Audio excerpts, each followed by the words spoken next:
help me reach 1,000 subscribers. Please, like the video and share your thoughts.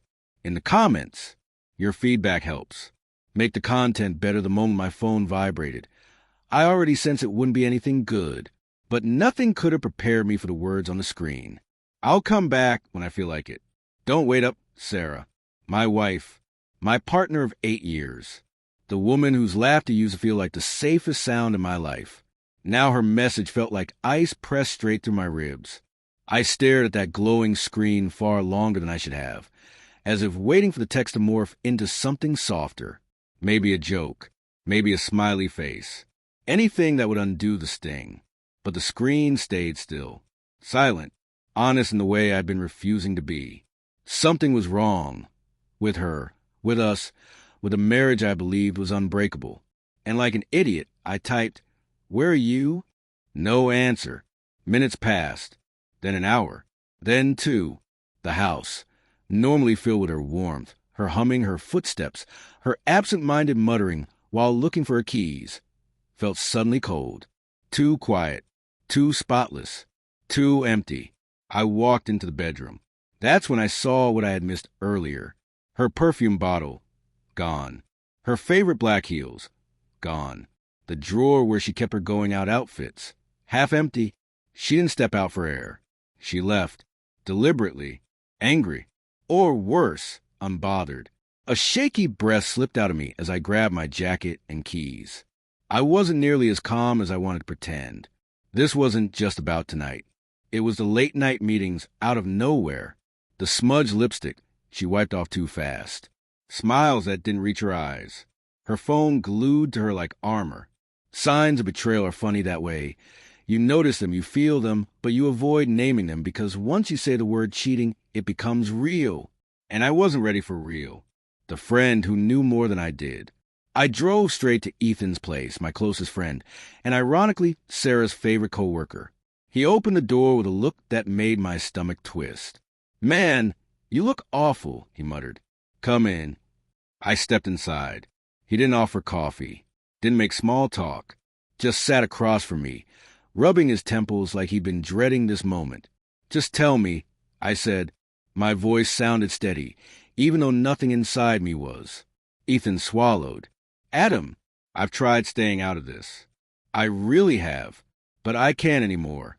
My chest tightened. "She hasn't been honest with you," he said quietly. "There's someone else." The room spun. For a moment, I genuinely believed my lungs forgot their job. "Who?" I forced out.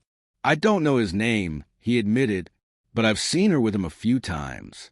Leaving the office late. At that cafe by the highway. Twice last week."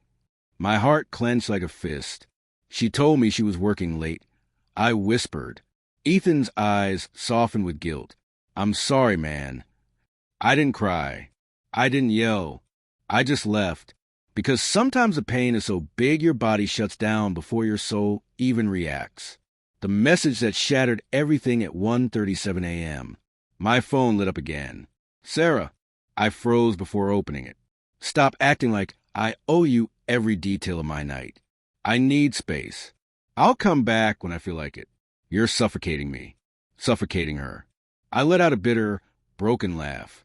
I had given her everything. Love, trust, freedom, every part of myself I could offer. And she used that freedom to drift into someone else's arms. I typed, "Are you alone?" 3 dots appeared. Disappeared. Reappeared.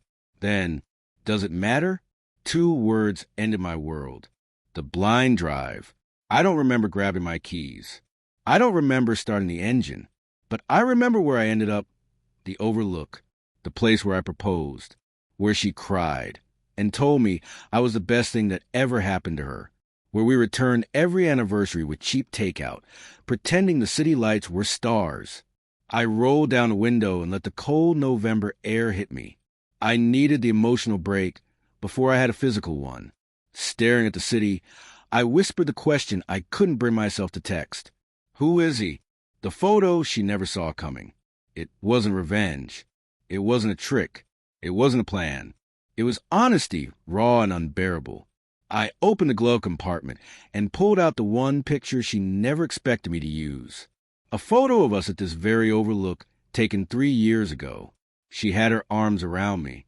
Her smile was effortless. We looked real, happy. Then I took a new photo. Same spot, same background. Only this time I was alone. And I looked it. I looked like the man she'd been slowly killing with silence, distance, and half-truths. I sent both pictures with one message. This is what you're walking away from. And this is what you're leaving behind. I placed the phone face down and let the city lights blur. Minutes later, the phone buzzed again and again and again. I ignored it.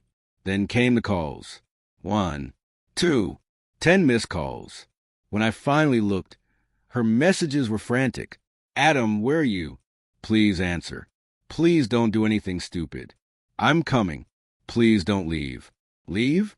I wasn't the one who walked away. The confrontation. Her car pulled up behind mine. She didn't walk. She ran. Adam, she shouted, breathless. Why would you send that? Why would you scare me like that? I stepped out slowly. Why? I echoed. Because for the first time, you felt what I've been feeling for months. Her eyes sparkled with tears. I just needed space, she whispered. No, I said gently but firmly. You needed someone else. Her silence was confession. Tears slid down her face. I made a mistake. A stupid, selfish mistake. It wasn't serious. It was betrayal. She flinched. I was lonely, she said weakly. You've been so distant, so busy. I was working, I said softly. For us. She sobbed harder. I'm sorry. I swear it's over. Tonight was the last time. I pushed you away because I didn't know how to face what I did. Her voice broke. Adam, please come home. A choice no one ever wants to make. The wind slid through the railing, soft but cold. I looked at her, the woman I loved, the woman who hurt me like no one else ever had, the woman crying like her world hinged on my answer.